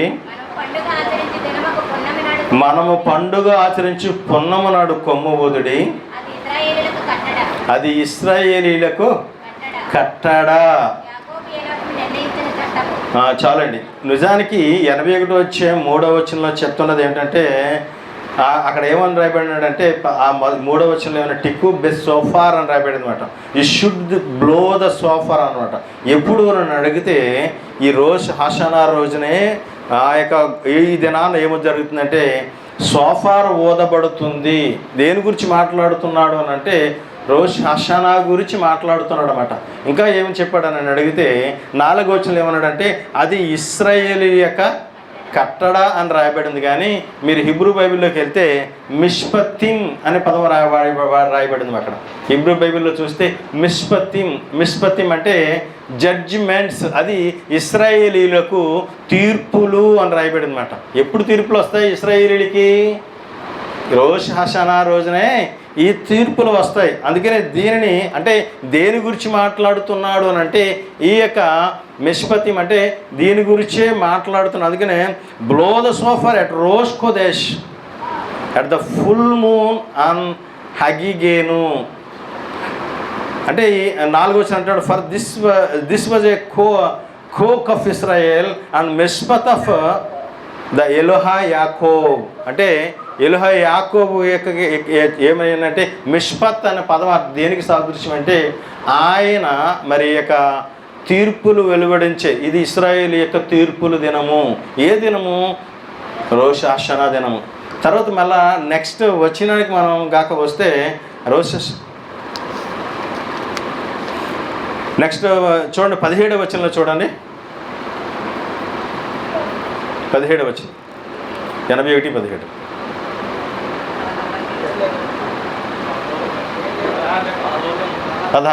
16 చదవండి. అతి శ్రేష్టమైన గోధుమలను అనుగ్రహించి నేను వారిని పోషించదును. చాలండి. కొండ తేనెతో నేను వారిని తృప్తిపరిచేదను. నిజానికి అట్టండి ఈ రోష్ హాషానా రోజుని తేనెని ఎందుకు తప్పనిసరిగా ఉపయోగిస్తారంటే 81వ కీర్తనలో చెప్పబడిన దానికి మరి ఈ 81వ కీర్తన కూడా రోష్ హాషానాకు సంబంధించిన కీర్తన అనే విషయాన్ని ఇశ్రాయేల్ పెద్దలు చెప్తారు. కాబట్టి ఈ కొండ తేనె ఇక్కడ రాయబడిన దానిని బట్టి కూడా మనం తప్పనిసరిగా ఈ తేనెను మనం తప్పనిసరిగా ఉపయోగించాలని ఈ దినాన్ని ఏం చేస్తారంటే కొండ తేనెను ఉపయోగిస్తారు. అయితే 2 రోజులు ఎందుకు ఈ యొక్క రోష్ హషానాను జరిపిస్తారు అంటే మనకు తెలుసు మాట. ఏమిటంటే సృష్టి ఎప్పుడు ప్రారంభమైంది అని అడిగితే ఎల్లులు మాసము 25వ తారీఖున పరమ తండ్రి గారు మొదటి దినాన్ని సృజించారు, అంటే వెలుగును సృజించారని చెప్పారు. 26వ దినాన్ని భూమి ఆకాశాలు వేరు చేశారు. 27వ దినాన్ని చెట్లు సృజించాడు. 28వ దినాన్న జ్యోతులు సృజించారు. 29వ దినాన్న జలచరాలు సృజించారు. అయిపోయింది, 29 అయిపోయింది కదా. నెక్స్ట్ ఫస్ట్ డే, నెక్స్ట్ ఎలుగులు 29, 30వ తారీఖు ఉంటుంది కాబట్టి నెక్స్ట్ ఇయర్ ఏంటి? నెక్స్ట్ డే తిస్రీ మొదటి దినాన, అంటే ఆరో రోజుని ఏం చేశాడు ఆయన? ఆదాముని తయారు చేసినట్టుగా చూస్తాం. ఆదాము అవ్వని తయారు చేసినట్టు. మొదటి దినము, రెండో దినము, మూడో దినము, నాలుగో దినము, 5వ దినము. 6వ దినాన్ని ఎవరు తయారు చేయబడ్డారు? అదే రోజు 6వ రోజు. 7వ రోజు సబ్బాతు, అంటే 6వ రోజున తయారు చేయబడ్డ ఈయనకి నెక్స్ట్ రోజు ఏమొచ్చింది? షబ్బాత్ వచ్చింది. 6వ రోజు ఏమో రోష్ హషానా, 7వ రోజు ఏమో షబ్బాత్. ఎన్ని రోజులు? ఇప్పుడు 7వ రోజు. ఇప్పుడు మరి నెక్స్ట్ డే ఏమైందంటే షబ్బాత్ కదా. అందుకనే ఈరోజు సాయంకాలం బోర వదకూడదు, ఎందుకంటే షబ్బాత్లో వదకూడదు కాబట్టి. అంటే 2 రోజులు ఎందుకు అంటే ఆ రోజు కూడా పరిశుద్ధమైనదిగా మరి ఆదాం గారు ఆ రోజున ఆచరించారు కాబట్టి తప్పనిసరిగా 2 దినాలు కూడా మనం ఆచరించాలి అనే ఒక కట్టడను వాళ్ళు తీసుకురావడం జరిగింది అన్నమాట. పరమ తండ్రికి స్తోత్రం. హల్లెలూయా, హల్లెలూయా. ఇందులో ఈ యొక్క 81వ కీర్తనలో మరి ఒక మాట ఉంటుంది ఒకసారి బైబిల్లో. ఏమిటి అంటే అక్కడ విచిత్రమైన ఒక వ్యక్తి పేరు విచిత్రంగా రాయబడింది. ఎవరి పేరు చెప్పండి? ఎవరి పేరు? యాకోబు గారు కాదులేండి, ఇంకొక ఆయన పేరు రాయబడింది.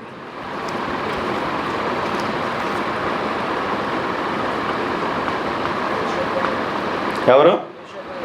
యోసేపు. పరమ తండ్రి స్తోత్రం. 5వ వచనం అంటాడు, ఆయన ఐగుప్తు దేశ సంచారం చేసినప్పుడు యోసేపు సంతతికి సాక్ష్యముగా దానిని నియమించానని రాయబడింది.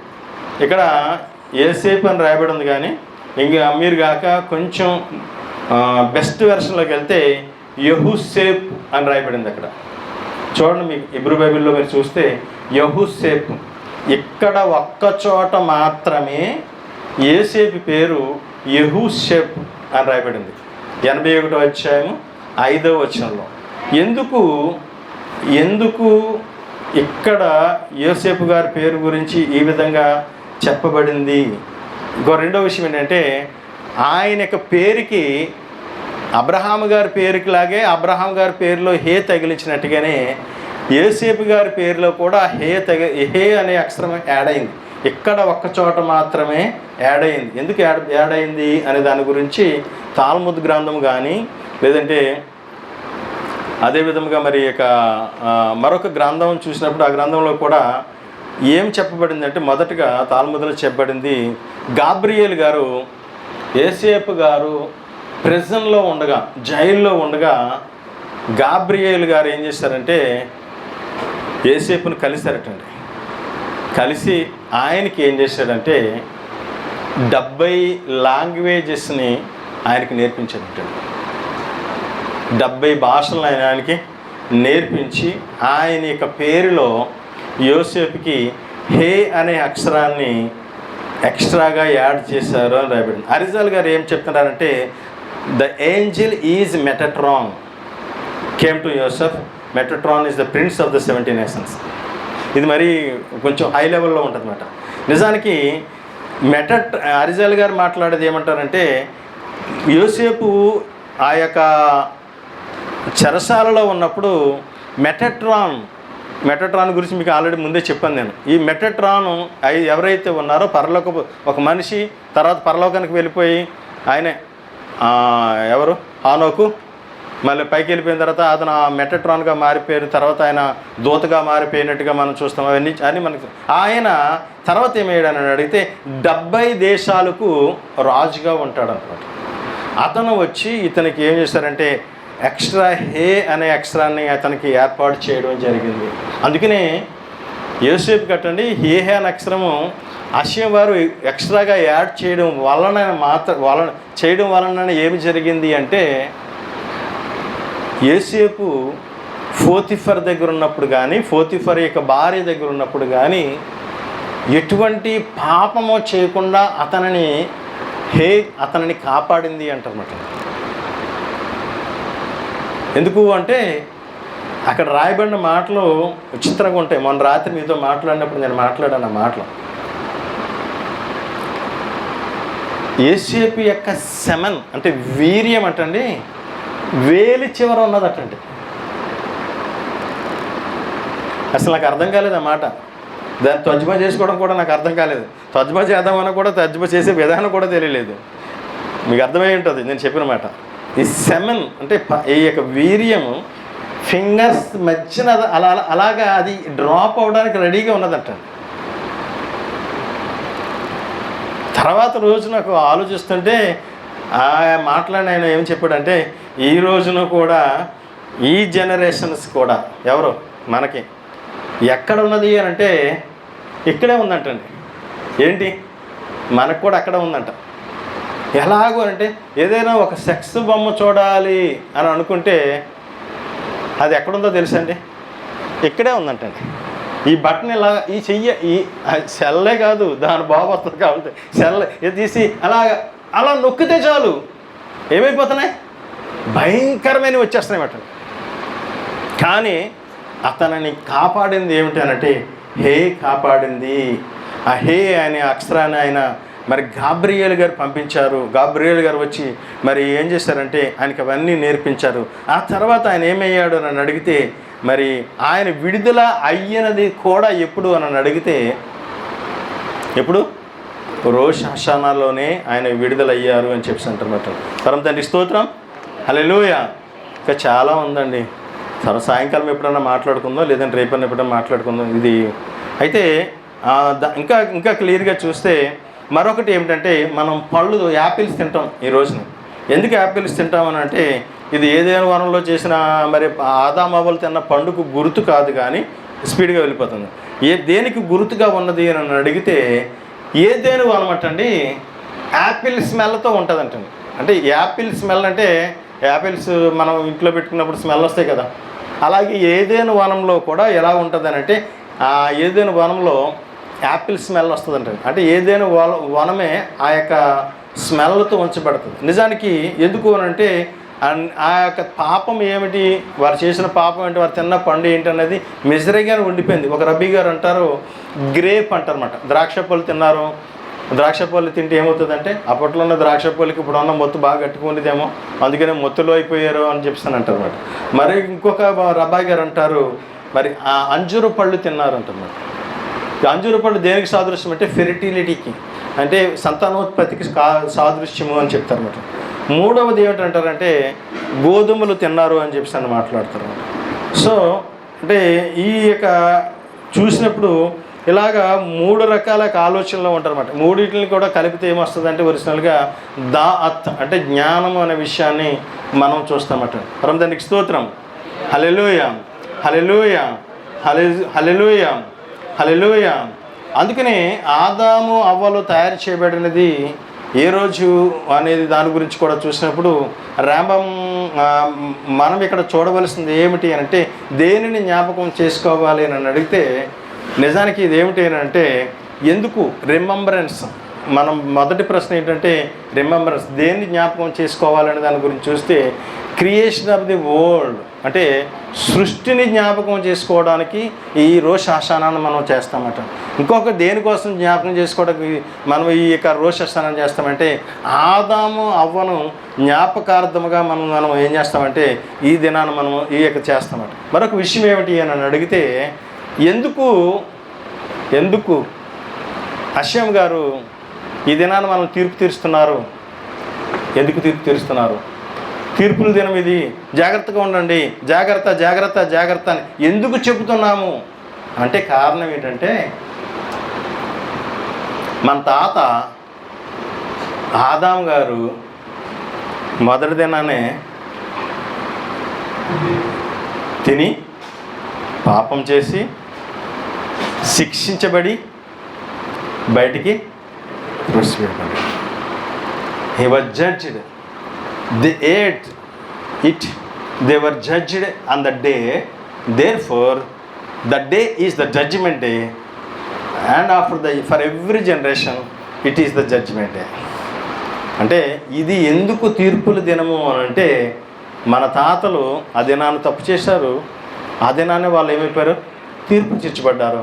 వాళ్ళ పిల్లలకు కూడా ఆ దినమే తీర్పుల దినముగా ఉంచబడింది. అందుకని ఇది ఏమయ్యినది అని అడిగితే తీర్పుల దినమైనది. అందుకనే జ్ఞాపకముంచుకునము, జ్ఞాపకార్థ శృంగధ్వని. ఈ శృంగధ్వనిలో మనం చూసినప్పుడు చాలా ఉన్నాయన్నమాటండి. నిజానికి ఇక మనం చూస్తూ ఉంటాం, ఇది మనకి ఒక గుర్తుగా ఉంచబడాలన్నమాట. ఎందుకంటే మన పితరులు పాపం చేస్తారు. ఇప్పుడు ఒక తండ్రి తాగేసి వాళ్ళ అమ్మని వాళ్ళ నాన్నని సరిగ్గా చూసుకోకుండా, మరి వాళ్ళ చెల్లిని అతన్ని లేదంటే ఇంకా తమ్ముడోళ్ళని ఎవరు సరిగ్గా చూసుకోకుండా చాలా బాధలు పడుతుంటే ఒక కుర్రోడికి పెరిగి పెద్ద అయిన తర్వాత నేను కూడా తాగేసి ఇలాగ ఉండాలనుకుంటాడా, లేదంటే మా నాన్నలాగా నేను ఉండకూడదు అనుకుంటాడా? అంతే కదా. నేను మా నాన్నలాగా ఉండకూడదు, ఎందుకంటే దుర్బలమైన బతుకాను నేను, అటువంటి బ్రతుకును నా పిల్లలకు ఇవ్వకూడదు. నా పిల్లలు తినడానికి కూడా బాధపడకూడదు, ఎందుకంటే మా నాన్న ఇంగిత జ్ఞానం లేకుండా తాగి మా జీవితాలను నాశనం చేసినట్టు మనం అలాగే మన తండ్రులు చేసిన పాపాలు మనము చేయకూడదు అని మనం ఎప్పుడైతే అనుకోగలుగుతామో అప్పుడు మాత్రమే మనం ఈ పాపంలోంచి బయటకు రాగలుగుతాం. రెండవ విషయం ఏమిటి అని అడిగితే, ఇందాక బ్రదర్ చెప్పారన్నమాట, రోష్ హషానా గురించి ఎక్కడైనా హింట్ ఉన్నదా అని అడిగితే ఉన్నది. ఎక్కడ అని అడిగితే యోబు గ్రంథంలో 1వ అధ్యాయంలో మనం చదువుతుంటే అక్కడ ఒక హింట్ కనబడుతుంది అన్నమాట. ఏమిటి అనేది చదవండి ఒకసారి.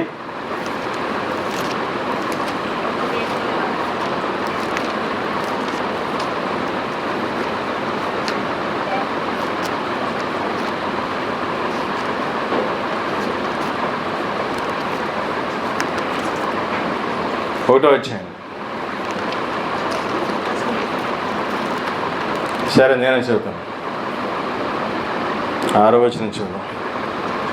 దేవదూతలు హషేము సన్నిధిని నిలుచుటకే వచ్చిన దినం ఒకటి తటస్థించెను. ఆ దినమున అపవాదియగు వాడు వారితో కలిసి వచ్చెను.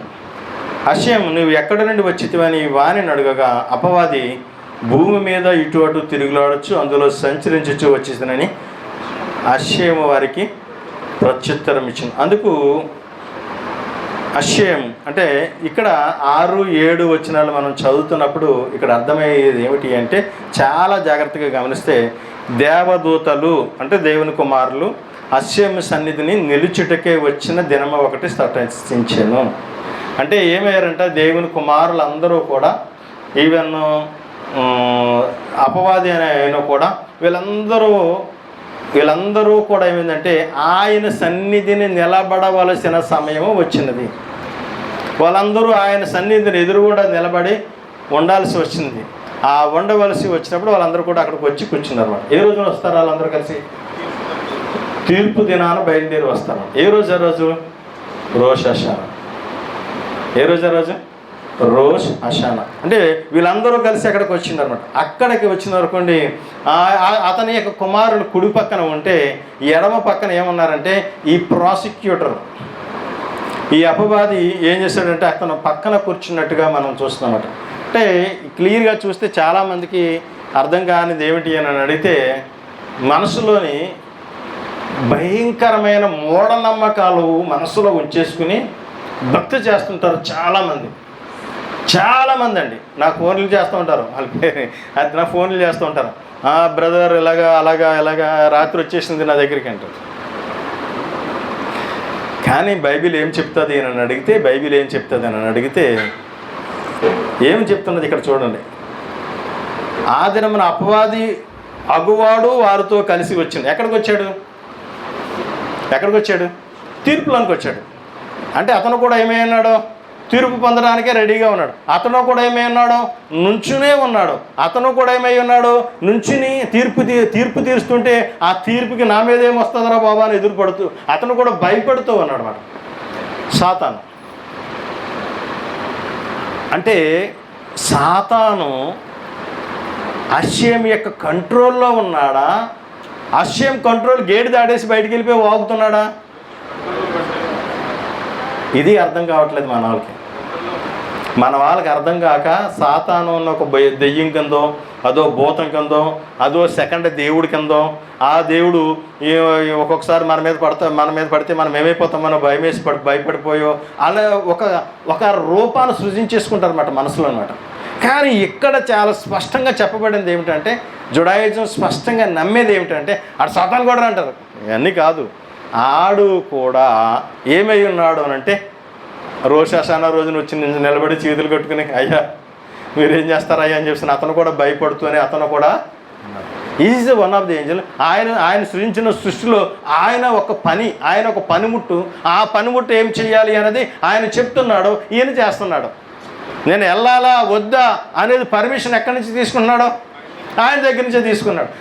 ఆయన పంపిస్తే ఇతను వెళుతున్నాడు, కానీ ఏయ్ నువ్వు వెళ్ళొద్దు అంటే వెళ్ళడానికి అతనికి అధికారం లేదు. అంటే ఇప్పుడు సాతాను అనేవాడు, దెయ్యం అనేవాడు, అతని యొక్క లిమిట్స్ ఏమిటి అని అడిగితే ఆయన పంపిస్తే రావాలి, ఆయన పంపించకపోతే మానేయాలి.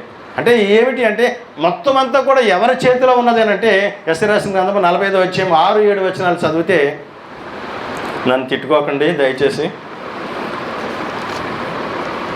బ్రదర్ ఏమో అసలు ₹1,00,000 అన్నాడు, ఇప్పుడు నా పరిస్థితి బాగోలేదు, తినేస్తున్నాడు పొద్దు నుంచి చెప్పాను, బాధపడకండి. ఎందుకంటే ఒకసారి మొదలెట్టిన తర్వాత మళ్ళీ మధ్యలో ఆపితే అవ్వదు. 6-7 వచనం చూస్తే, తూర్పు దిక్కు నుంచి చదువుతాను, పడమటి దిక్కు వరకు నేను తప్ప ఏ తండ్రి ఎలోహిం లేడని జనులు తెలుసుకున్నట్లు, నీవు నన్ను ఎరుగకుండానప్పటికీ, నువ్వు నన్ను ఎరగకపోయినా కానీ నిన్ను సిద్ధపరిచితని, అశ్యమును నేను తప్ప మరి ఏ తండ్రిని లేడు. ఆ వెలుగును సృజించిన వాడును, ఆ అంధకారము కలుగజేసిన వాడును, సమాధానకర్తను, కీడును కలుగజేసిన వాడును నేనే వీటన్నిటినీ కలుగజేసిన వాడును. సాతాను కూడా నేనే కలుగజేశాను. ఈజ్ మై ఏంజల్, నా యొక్క దూత అతను. నేను చెప్తేనే వెళ్తాడు, నేను చెప్పకపోతే అతను డ్యూటీ అయిపోతే అతని డ్యూటీలో అతను వెళ్ళడు. సో నువ్వెవరికి భయపడుతున్నావు? ఇప్పుడు సాతానికి భయపడుతున్నావు అంటే, ఈ డాక్టర్ను అంటే నువ్వు నమ్మే డాక్టర్ ఏమైపోతుందంటే, ఈ డాక్టర్ని వల్ల నువ్వు ఏమైపోయావు అంటే దేనికో బందీకాలం అయిపోయావు. అంటే ఏమిటి అని అడిగితే, సాతాను పరమతండ్రి గారి దగ్గర ఉన్న ఒక దూత, అంతే. ఆయన పంపిస్తేనే వస్తాడు. నువ్వు తిట్టుకోవాల్సింది ఎవరిని? సాతాను తిట్టుకుంటే ఏమొస్తుంది? ఆడేమంటాడంటే, నన్ను ఎందుకమ్మ తిట్టుకుంటుంది, ఆయన ఏది పంపిస్తే నేను వచ్చాను, నా పని నేను తప్పదు, నేను వెళ్ళిపోవాలి అంటారన్నమాట. పరమతండ్రి స్తోత్రం.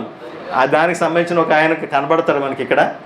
ఆయన గురించి కూడా మనం ఒకసారి చూద్దాం. అంటే మనము గమనించగలిగింది ఏమిటి అని అడిగితే, ఆయనకి ఇష్టలుగా మనం ఉన్నామా లేదన్నా చూడాలి. అందుకనే ఈ తిస్రీ మాసము ఎప్పుడు వస్తుంది అని అడిగితే, రాసులు ఉంటాయి కదండి, 12 రాసులు ఉంటాయి, 12, 18 నాకు తెలియదు. ఆ రాసుల్లో తులారాశి అని ఒకటి ఉంటుంది, లిబ్రా అని. కరెక్ట్గా ఆ తులారాశి ఇప్పుడే కనబడుతుంది అన్నమాట మనకి ఆకాశంలో. తులారాశి అంటే తక్కిడేసుకుని ఉంటుంది అన్నమాట. తక్కిడే అంటే దేనికి గుర్తు అంటే మిష్పతీం, తీర్పులు తీర్చే దినాలు అని అర్థం అన్నమాట. అందుకనే ఒకటి మనం గమనించాల్సింది ఏమిటి అని అడిగితే, అందుకనే ఒక మాట మనం గమనించవచ్చు. ఏమిటి అని అడిగితే, ఈ దినాల్లో యోమ్ కిప్పూర్ రోష్ హషానా నుంచి ఈ యొక్క యోమ్ కిప్పూర్ వరకు చదివే దినాల్లో ఓషే షలోమ్ అనే పాట పాడతారు, మీకు తెలుసా? ఆ పాట పాడినప్పుడు, ఈ పాట పాడినప్పుడు కూడా ఇప్పుడు కూడా ఏం చేస్తారంటే, ఓషే షలోమ్ బిమ్రమ ఓ యాషే షలోమ్ అని అనరు. ఏమంటారో తెలుసా అండి?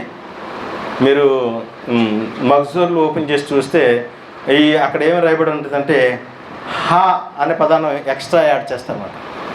హా అనే ఎక్స్ట్రా మన సిద్ధూరులో కూడా అది పెట్టామని నేను అనుకుంటున్నాను. దాని గురించి నేను పెట్టినట్టు నాకు గుర్తుమాట. అంటే ఏమిటి అని అడిగితే, నిజానికి when we say oseh shalom bimromav hu yaaseh shalom aleinu అనే కాడ ఏముందంటే, హా అనే పదాన్ని ఎక్స్ట్రా, హా షాలోమ్ అనే పదాన్ని ఎక్స్ట్రా యాడ్ చేస్తారట. ఎందుకు హే అనే అక్షరాన్ని ఎందుకు యాడ్ చేస్తారు అని అడిగితే, హా షలోమ్, హే షలోమ్ అనే అక్షరాలను గాక గెమిట్రియా వాల్యూ ఎంత అంటే సంఖ్యా విలువ 381.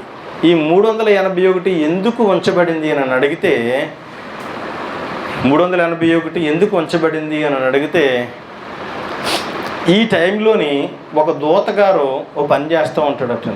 ఏంటి పని అంటే రోష్ హషానా రోజు నుంచి ఒక దూతగారికి పని పరమ తండ్రి గారు అప్పచెప్తారన్నమాట.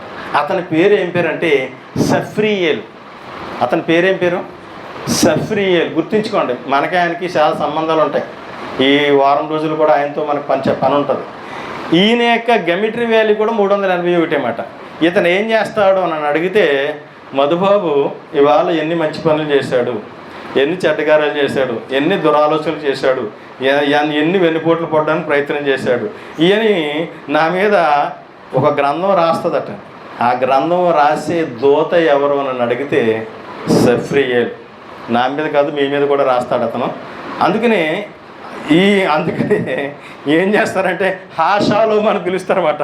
కొంచెం అంటే షలోముకి కొంచెం ఎక్స్ట్రా షలోము అంటే ఏమవుతుంది అంటే కంప్లీట్ సమాధానం కావడం కోసం ఏం చేస్తారంటే ఓషే షలోం బెమరావు యాషే షలోం అలీన్ అన్న పదంలో ఊ యా అని కడ ఊ యా హా షాలోం అని 2 ఎక్స్ట్రా కలిపి అది చెబుతారు అని చెప్తారనమాట. అందుకు ఎందుకనంటే మన యొక్క పేరు మరి ఆ యొక్క చెడ్డ వాళ్ళ చెడ్డ గ్రంథంలో ఎందుకంటే మన యొక్క చెడ్డ దానిలో పుస్తకంలో రాయకోకుండా మంచి పుస్తకంలో మనం లిఖించబడడం కోసం అది రాయబడుతుంది అన్నమాట.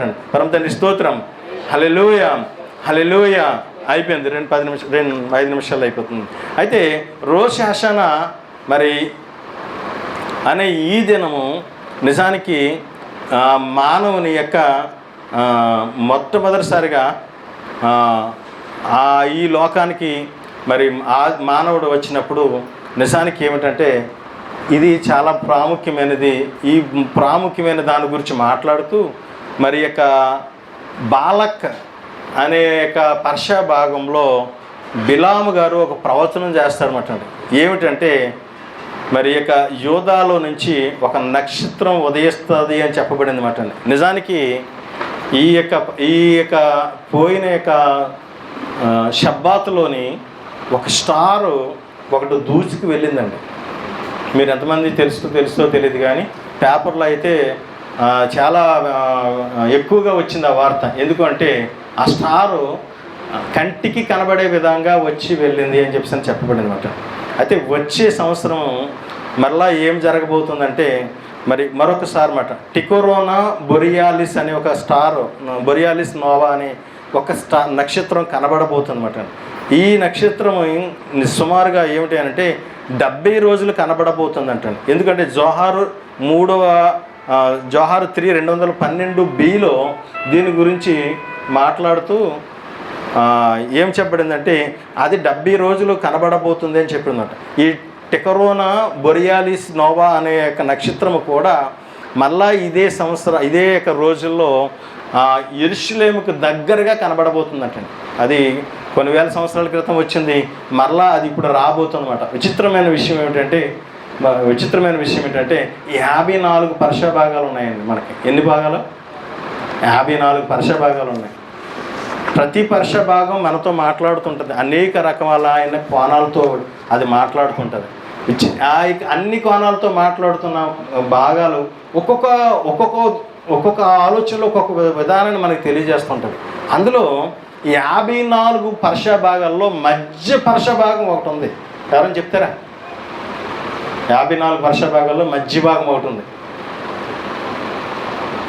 ఆ మధ్య పర్షా భాగం పేరు ఏం పేరంటే మికెట్స్. ఏంటంటే ఇది మికెట్స్. మికెట్స్ అంటే ఏంటి తెలుసా? మికెట్స్ అంటే ఏంటి తెలుసా? అంచె దినములు. మికెట్స్ అంటే ఎండ్ ఆఫ్ ద డేస్ అని అర్థం. ఎండ్ ఆఫ్ ద డేస్ మికెట్స్ అంటే అంచె దినములు. ఇది పర్షా పేరు మాట మికెట్స్. అది మధ్యలో ఉంది, ఎందుకు పెట్టారో తెలీదు. అయితే ఈ పర్షా భాగానికి ఒక గుణం ఉంది. ఏమిటి ఆ గుణము అని అంటే ఆ గుణాన్ని మనం ఎలా చూడొచ్చు అంటే ఆ పర్షా భాగంలో ఉన్న పదాలన్నీ లెక్క పెట్టుకుంటూ వెళ్తే 2025 అని వస్తుంది అన్నమాట. 2025. దాని అర్థం ఏంటి? అంచె దినములు అందులో ఉన్న పదాలన్నీ లెక్కెట్టుకుంటూ వస్తే జరిగేది ఏంటి? 2025. అంటే అది మీరే అర్థం చేసుకోండి, నేను దాని గురించి ఏం కామెంట్ చేయను. అంటే చాలా విషయాలు రాయబడ్డాయన్నమాట. రోష్ హషానా అనేది ఏమిటి అని అడిగితే ఇంకా చాలా విషయాలు మీతో నేను మాట్లాడలేకపోయాను. నేను మన జీవితంలో ఒక చాలా ముఖ్యమైన సందర్భమైన దినం ఇది. ఏమిటి అంటే మరలా మనం తీర్పులోనికి వెళ్ళబోయేదాం. ఏ విధంగా మనం ఉండడానికి ప్రయత్నం చేస్తున్నాం, ఏ విధంగా మనం పరమ తండ్రిని మహింపరిచి గణపరిచేవారు ఉంటున్నాం, ఒకసారి ఆలోచించుకోండి. తండ్రి తన మాటలు దీవించి ఆశీర్వదించును గాక. మహోన్నతుడ మహాధికారి జీవోత్పత్తి చేయగల తండ్రి, నిన్న నిరంతరం ఎకరీతికున్న అదునశ్యం వారు తమ పరిశుద్ధనామం బట్టి మీ స్తోత్రం తండ్రి. మేము కూడా తండ్రి మీకు ఇష్టలుగాను, మీకు ఉచితంలో జరిగించేవారుగా, మేము మహింపరిచి గణపరిచేవారుగా మమ్మల్ని స్థిరపరిచి బలపరచమని, కృపలు భద్రపరచమని, ఇంతవరకు తండ్రి ఓపికతో మీ వాక్యంలో నిన్న బిడ్డలందరూ మీరు దీవించి ఆశ్రయించండి. నన్ను మమ్మల్ని చేతికి అర్పించుకుంటూ మీ కుమారుడైన మెస్సే వారి పరిశుద్ధనామమున అడిగి వేడుకుంటున్నాము మా ప్రియ పరలోకపు తండ్రి. ఆమేన్. దానికి స్తోత్రం. హల్లెలూయా.